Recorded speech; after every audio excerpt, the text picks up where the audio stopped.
Zombies have invaded Facebook. Now, I'm a bloodthirsty, schizophrenic sorceress. I'm hunting down all the Facebook zombies in an attempt to put everyone out of commission. I cut myself to ensure flesh blood is in the air. I used myself as live bait by spelling poorly and using bad grammar, and they eat it up. It lures them from all over Facebook, from pages and groups, mouths gaping and frothing, grunting and roaring, the zombies attack. Don't make me write a book right here and right now. The only antidote is intentional, poor punctuation, and I've got the cure. Shh. I salute the new blade of 2017. The zombie hunter, I guess, coming soon. I will enjoy how you approach the final boss. That's what he said. I already approached the final boss, I said, and I blew his mind. The puppy went yelping, and I unfortunately skipped ahead to finish, and I need some cream filling for the center.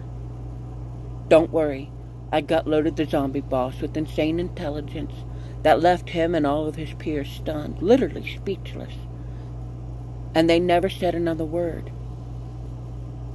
because I riddled them with typos, word scrambles, multiple languages. I killed them with this. Now we have to resurrect the memories and pray it does not cause their return while we figure out what events led up to their death. I have amnesia, because one hit me on the head and bruised my heart. The end. Gonna look for another poem here that I wrote to read to you. This one is called Gator Bait and Chicken, written April 9th, 2017. Gator likes chicken. Yummy. He will keep all the nasty hawks away, 'cause this his dinner tray. He won't let the neighbor's cat, because these his babies to attack. He will herd them from the road, because he doesn't want just bones. He won't let a fox parade, because he wants chicken marmalade. He won't let a possum roam, and will bring me every snake back home. He won't let the farmers in, these his chickens in his pen. All the owls will holler, "Who? It's my gator baiter boo." Mess with his chickens, I dare you, because he wants a chicken for all the starving children, too. Let's see if I can't find y'all another one that I wrote.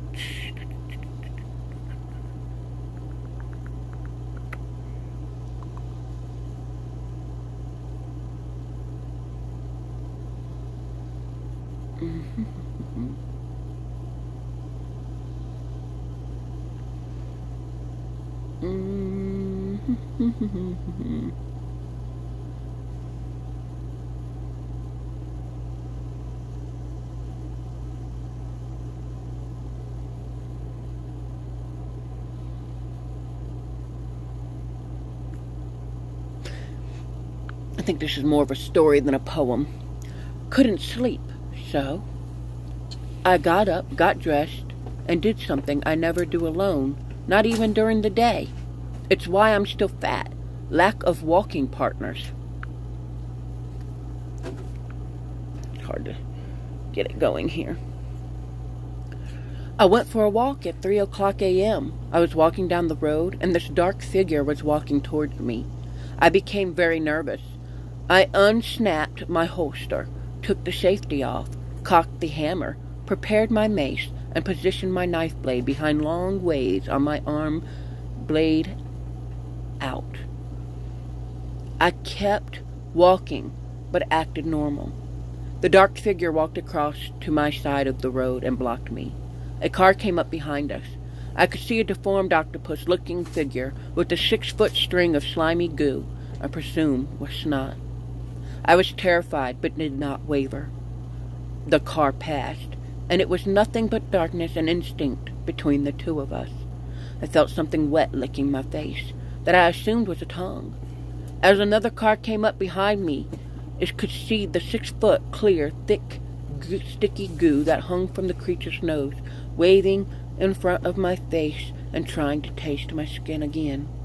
I tried to smack the goo away and cut through it, and it just splashed and separated and flung apart and stuck to everything, reformed, and tried to lick me again. I could barely see through the layers cracked to my face. I tried to hit it, but my arm raised up in a fist ready to strike, and wouldn't move. A visible force kept me from striking and held my arm in place. I grabbed my gun and shot at it, but the bullet froze in midair. The creature's nasal contents continued to molest and sexually harass me. I sprayed the mace, but the creature sneezed, and the mace sprayed back in my direction, blinding me. I tried to run, but no matter which direction I ran, the creature was always in front of me. I screamed, "Leave me alone!" It asked me why. I wasn't asking what it wanted like most girls. I said, "Leave me alone. I don't give a shit what you want. Leave me alone. Stop it right now and go away."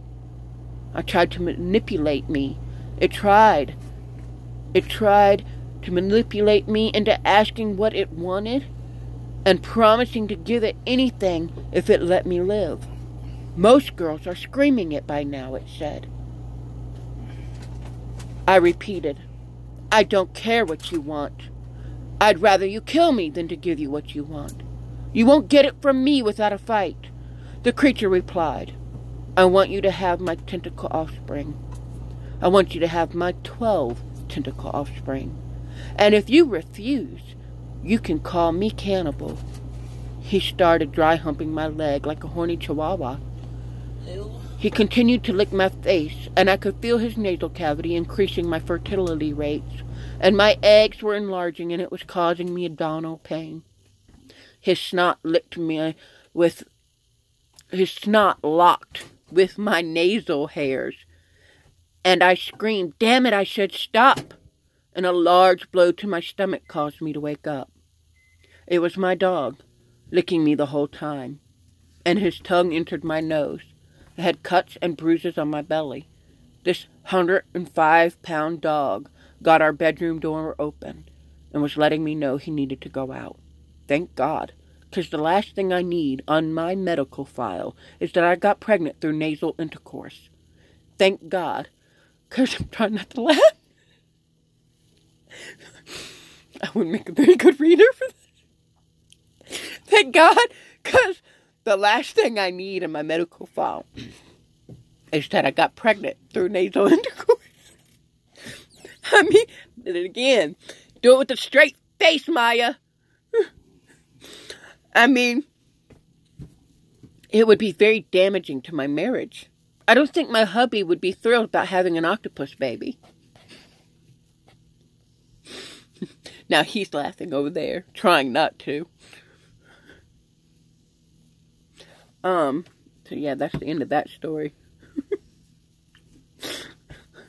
Was there a beginning? Yeah, these are just rough drafts that I have, putting things together. What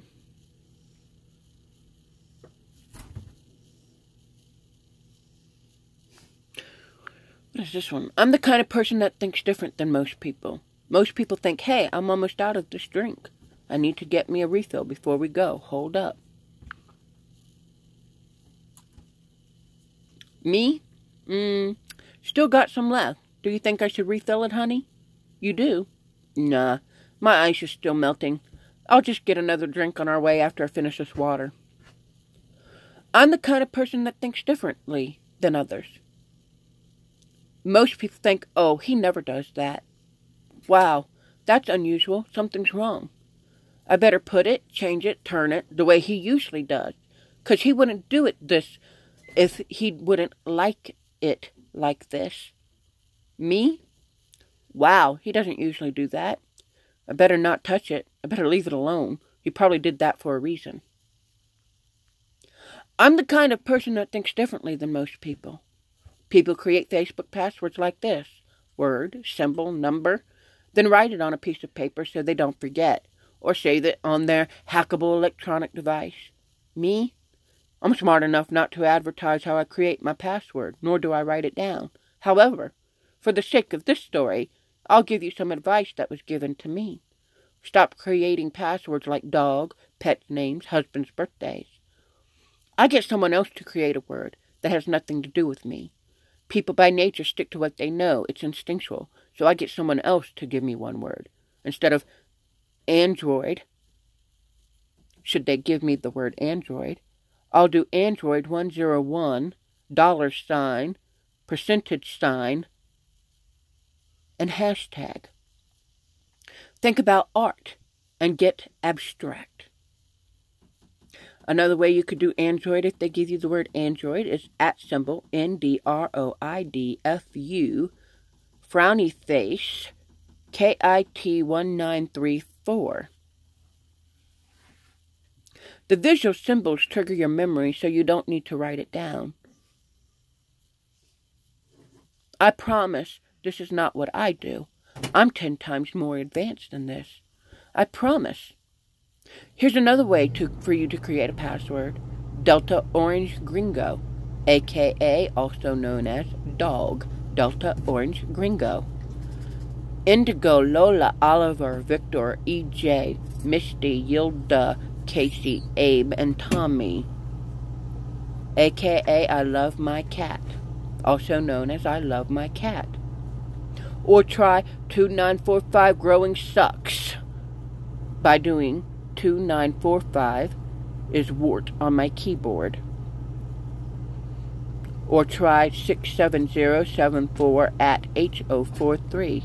I'm going to make you break that code. You have to figure that one out. I promise I'm more advanced than this.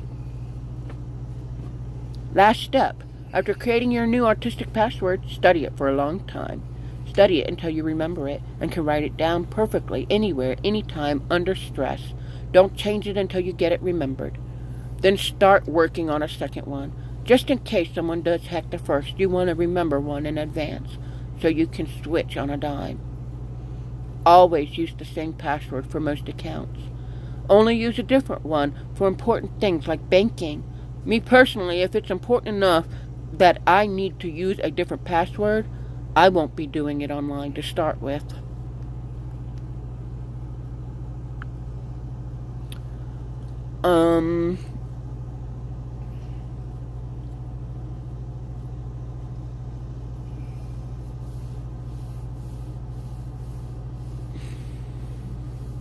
Why, what happened?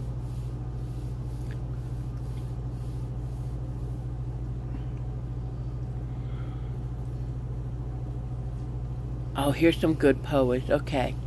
Every love story is beautiful. But mine, it's my favorite.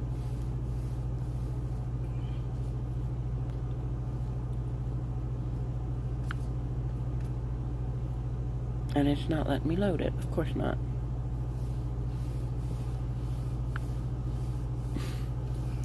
That was a good one I wrote too, man. These are all good ones, but they're not letting me load them. Let me try one more way to get it up. Do it this way. Okay, pervert over there.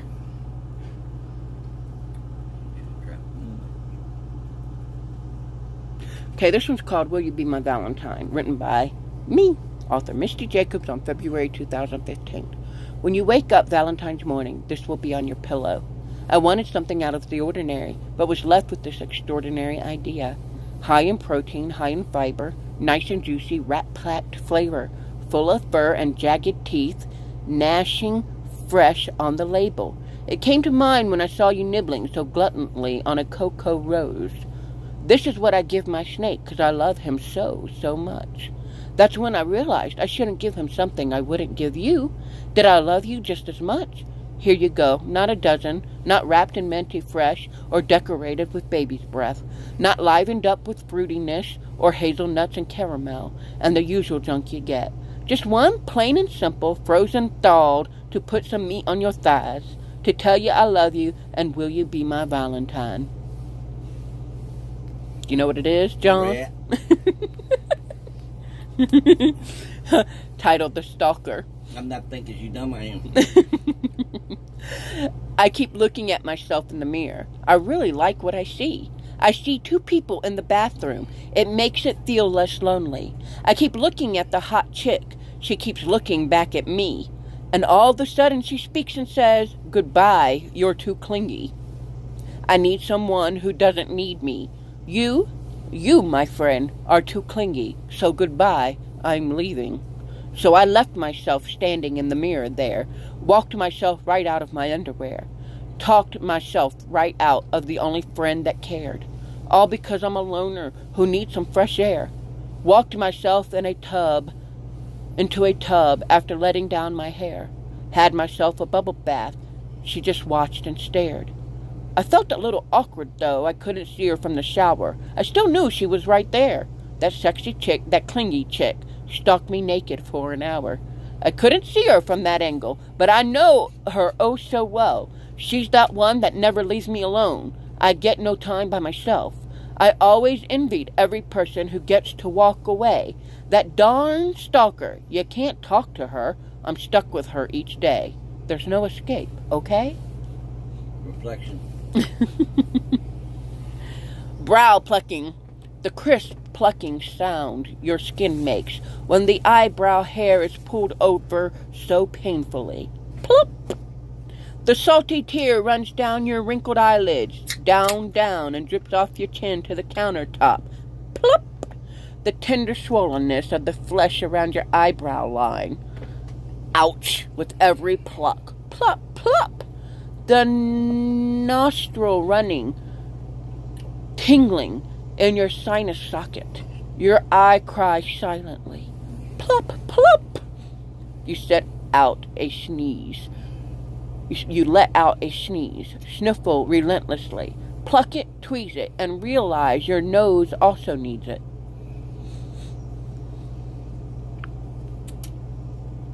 Flirting.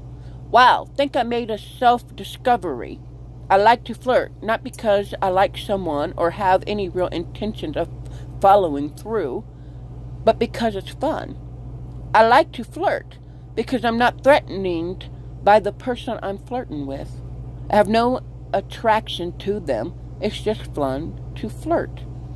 I don't flirt when someone's a threat, usually cute enough I'd get in trouble, maybe lose self-control, cheat. It's a self-protection method. I don't even open that door. If I'm in the slightest way interested, if I'm threatened, I may even choose not to socialize altogether. I may even choose not to socialize if I actually don't like you and feel threatened by you because you won't back off. No is no, after all. 7 times out of 10, I won't flirt with someone I'm attracted to or stand a chance with. I only flirt as a social interaction, a fun way of spending time with my best bud. If I'm not worried about us or how we spend our time together, I can make a hobby of flirting with you. We can get together and flirt with my hubby, too. Shoot, earn my trust, I'll flirt my way in circles around you. I'll flirt with you and play hopscotch, too. Flirting makes me feel good about myself. It's an ego booster. When you flirt back, it raises my self-esteem. I like it when you flirt with me. Sure, my husband gets a little jealous, lashes out, and calls me a hussy. I'm his little dirty blonde. Making him jealous is part of the fun. I'm territorial, a one-man gal, but flirting adds a lot of pow-zow. In a single tiny moment, we can enjoy a flirtatious powwow. This one's called beer. Yeah, I like beer. Could drink all year. Who needs a special occasion or a holiday or a Mardi Gras? I don't. I drink every day. Beer is bad to the bone. It sends chills down my spine when it's nice and cold. Beer. And this one's called K9 Voter.